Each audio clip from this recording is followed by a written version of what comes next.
Good evening. Hi.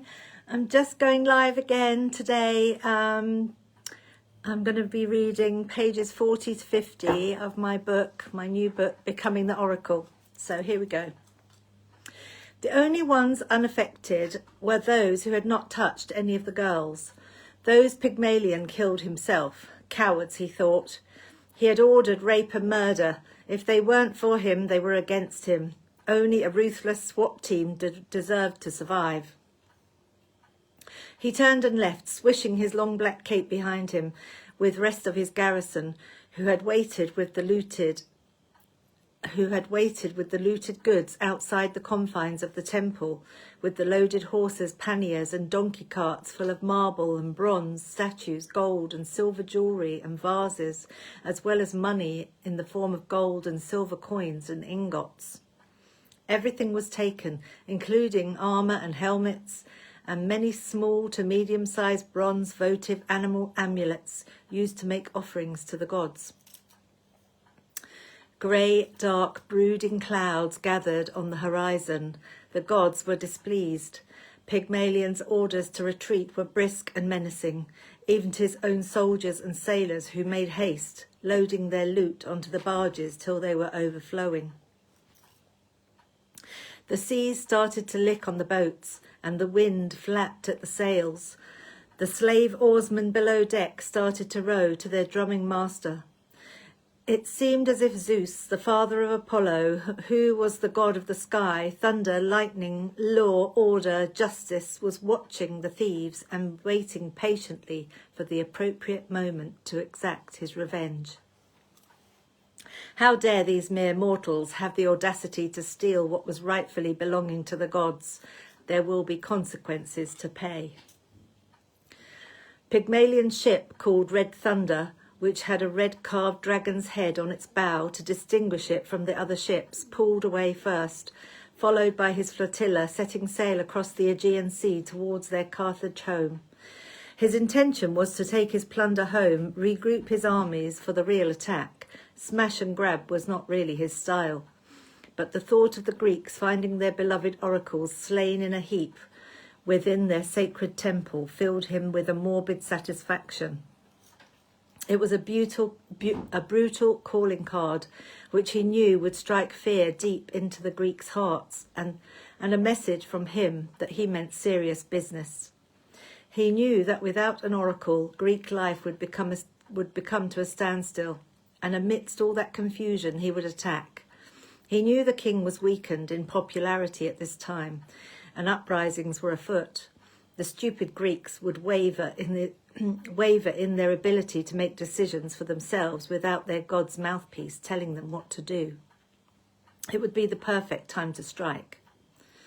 The storm was gathering momentum, and the ships rose and fell on the ever-increasing swell of the waves, whipped up by the anger of the gods in a maelstrom of emotion, hurled about from giant unseen entities from above. Thunder rolled and lightning flashed in the heavens. The wind and rain lashed the stricken barges. The men shouted panicked orders above the raging noise. One of the barges took a direct hit as a lightning bolt cracked through the main mast and set fire to the deck. Screams carried on the gusts of wind that blasted and swirled violently between the boats as they were smashed to pieces on the boiling sea. No one heeded the chained oarsmen as they went down screaming and crying with the ship, whilst the soldiers abandoned ship, calling for the other barges to save them. The other ships, totalling 9 in all, were not faring much better. Poseidon, god of the sea, was unleashing a cruel attack on the flotilla. Waves as tall as a mountain tossed them like driftwood in a churning cauldron.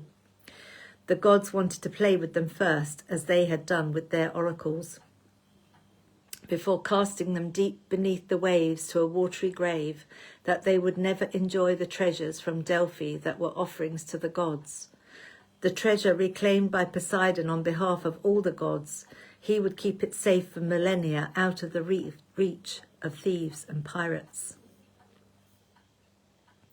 Each one of the perpetrators held responsible here for the rape and pillage of their beloved Delphi would pay with their lives. and their God-forsaken spirits would be given up to Hades, to roam the underworld and never find peace, just perpetual pain and suffering for all eternity. Only one ship survived the terrible storm. Red Thunder had managed to outwit Poseidon himself, most probably due to Pygmalion's black magic talisman that he carried with him at all times. All the other ships were lost at sea. He consoled himself with his plunder that the finest of all the treasures, the gold and the silver and the beautiful jewellery, as well as the ingots and coins, were safely with him. This called for a new plan of action. He needed to rethink and conscript a new army and navy from deep inside his empire. Dionysus roused his men with rallying speech. "Today, my countrymen, we will have victory and freedom from the tyrant that oppresses us. Many of you know that you are fighting for our future and our children's futures, that we may live peaceful lives. But now is not that time. Take up your swords and follow me into battle, my brothers." The swarming army marched over the hill brow. Athens lay below, bracing for the onslaught. The king's men were ready, but heavily outnumbered by the mob, which had grown and grown, men joining the civilian army from far and wide, as well as soldiers from other provinces who sympathised with their cause and had their own agendas to fight for. Morale was low, as news had broken of the fate of all at Delphi. Confusion reigned as the king's men were disheartened at the situation. Some of them even defected to the other side and deserted their duty as they thought it was a bad omen from the gods. Rumours abounded of the murderous enemy who had done this terrible deed. Was it Pygmalion or the Greeks themselves? Surely not, no. No Greek in their right mind would dare to anger the gods so. The oracle's death ripped the heart out of the Greeks psychologically. They were spiralling into confusion and fear, like headless chickens scattered, not knowing which way to turn. How would they divinate their way through life without an oracle? The key to the fabric of their society. Chaos reigned. Dionysus led the attack, flanked on the other side of Athens by Theseus and his men. They would meet in the middle after defeating the king and celebrate at the Acropolis together. The battle raged for 2 days and nights. Word came to Dionysus that the king had tried to escape Athens in secret, on horseback, with a close number of loyal bodyguards, 2 of them whom were Alexio and Alesius, the girl's father and brother.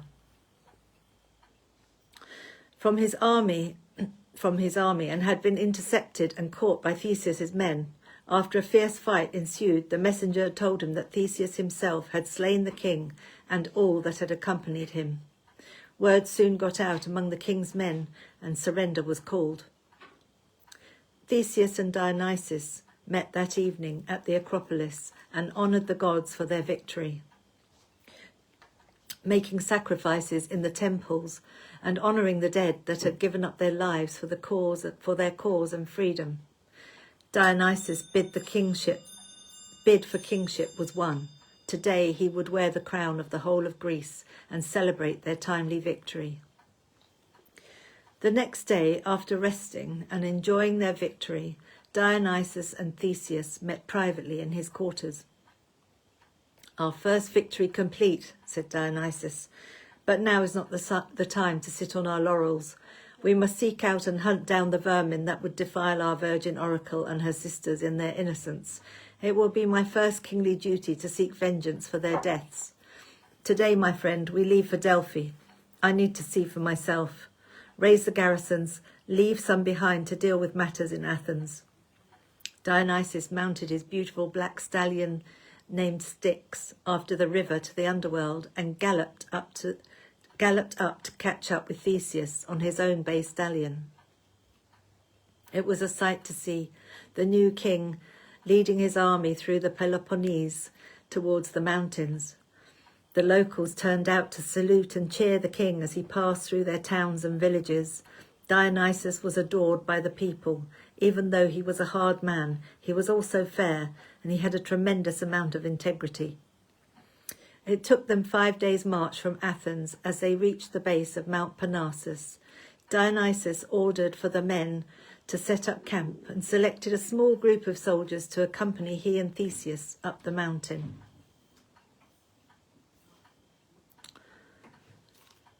Oleifera woke, feeling stiff and uncomfortable in her cramped hiding place.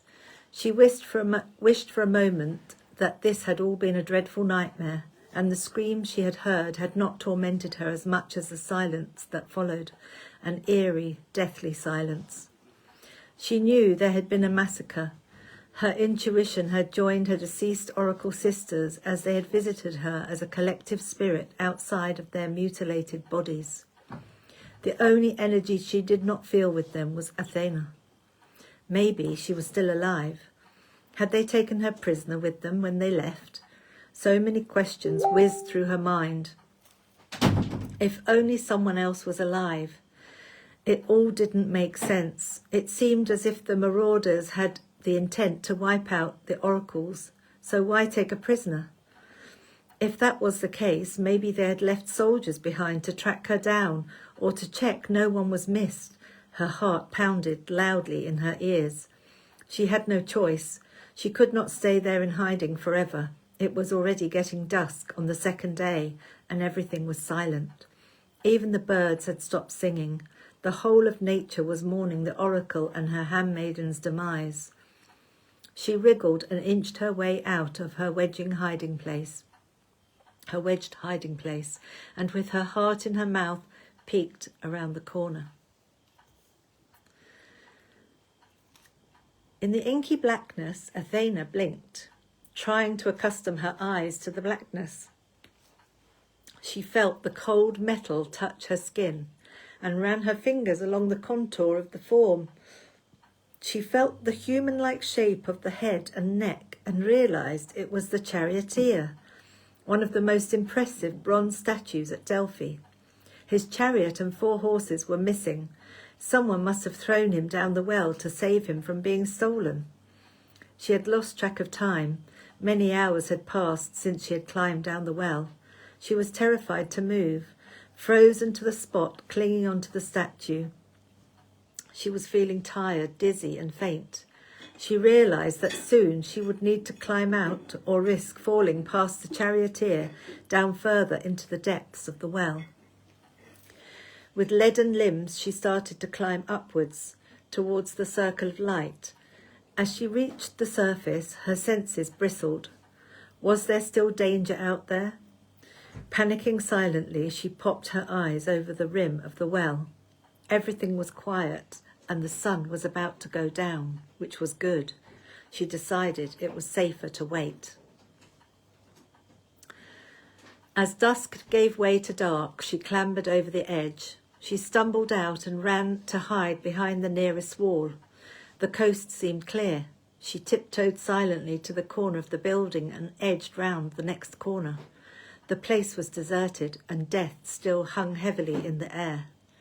Her emotions rose to the surface. She felt rage and overwhelming sadness at the same time. And as she saw the pile of bodies of the high priestesses, these women had been her mother since she was 1 year old. She stifled her sobs that were rising thick and fast in her throat. Burning tears rolled down hot on her cheeks. But she passed by, focusing on getting to the Temple of Apollo. She had to know, to see for herself, what she feared the most. She crept low and silently towards the temple. The sickly stench of death hung heavily in the air. She felt the spirits of her sisters all around her. Nothing moved, no birds sang. Everything had stopped. There was no breeze in the air, just stillness, as if the temple itself was in mourning for its beloved oracle. She quickly climbed the ramp, and as she reached the door, she took a moment to catch her breath, as she realised she had not even been breathing. That moment in the doorway felt like an hour. She could see from where she stood the flickering flames of the eternal lamps that were always lit in the temple, casting ghostly shapes dancing on the ceiling and entrance wall. She took a deep breath and stepped inside and walked towards the tripod cave. Her legs almost gave way at what she saw. Her sisters' slain bodies, sacrificed like mere animals, piled high over the tripod seat.